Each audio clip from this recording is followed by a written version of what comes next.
আল্লাহ মালাকুল মাউত কে বলবেন, মালাকুল মাউত কি অবস্থা? বলবে সব শেষ।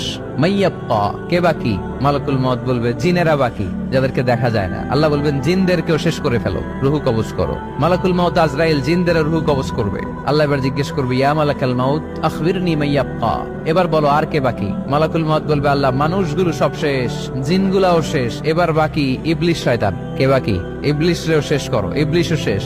আল্লাহ আবার জিজ্ঞেস করবেন, ইয়া মালাকাল মাউতি মাইয়াব্বা, আর কে বেঁচে আছে বলো? মালাকুল মাউত বলবে, আল্লাহ আপনার কথা অনুযায়ী পৃথিবীর সব মানুষের রুহু কবজ করলাম, সব জিনদের রুহু কবজ করলাম, ইবলিসের রুহু কবজ করলাম, এখন আছে শুধু ফেরেশতা। আছে কারা?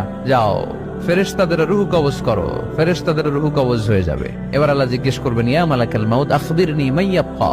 মালাকুল মাউত বলবে, আল্লাহ আপনার কথা মতো ধরে ধরে সব শেষ, ফেরেশতাও শেষ, 4 জন ছাড়া। কয়জন ছাড়া? জোরে বলেন, কয়জন ছাড়া? ইসরাফিল, জিব্রাইল, মিকাইল,